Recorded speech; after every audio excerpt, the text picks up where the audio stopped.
Hello friends, লিপিকার স্বপ্নের ছাদ বাগানে আপনাদের সবাইকে স্বাগত। বন্ধুরা, আজকে আমি আপনাদের সামনে তুলে ধরব আমার নিজের হাতে গ্রাফটিং আম গাছে যে আমটা হয়েছিল। আজকে সেই আমটা পেকে গেছে, সেটাই তুলে দেখাবো। আপনারা সঙ্গে থেকে পুরো ভিডিওটা দেখবেন।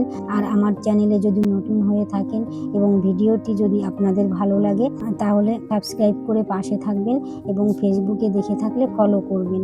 এবার চলুন তাহলে। এই দেখুন বন্ধুরা, আমি আমটাকে বেঁধে রেখেছি। আমার ছাদ বাগানে তো ইঁদুর হনুমানের জ্বালায় কিছুই ঠিকঠাক করে রাখা যায় না। আর এই দেখুন আমটা কত বড় সাইজও হয়েছে, আর আমটা পেকে গেছে, চাপ দিলেই নরম নরম। এটা একদিন ঘরে রাখলেই পেকে যাবে। আর এইটা যদি আমি আবার রেখে দিই, আমের গন্ধ পেলেই ইঁদুর এসে খেয়ে যাবে। তার জন্য আমি এইটাকে এখন তুলে নেব। আর এই আমটা আমি ভগবানকে ভোগ লাগাবো এই ভিডিওতেই, আপনারা সঙ্গে থাকুন। আমটা পেরে নিলাম, এটা আম্রপলি আম।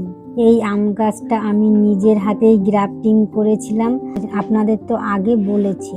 এবার আমটা নরম হলে ফিরে আসব আপনাদের সামনে। আমি এই দেখুন তারপরের দিন আমটা নিয়ে ফিরে এসেছি। এই দেখুন আমটার কালার একদিনে কতটা হলুদ হয়েছে। আর এর থেকে বেশি দিন রাখলে আবার আমটা আবার ইঁদুরেও খেয়ে যেত, তাই আমি তুলে নিয়ে একদিন ঘরে রেখেছি। এই আমটাকে এখন কেটে ঠাকুরকে ভোগ লাগাবো, আর কেটে আপনাদেরকে দেখাবো এর ভেতরটা কেমন হয়।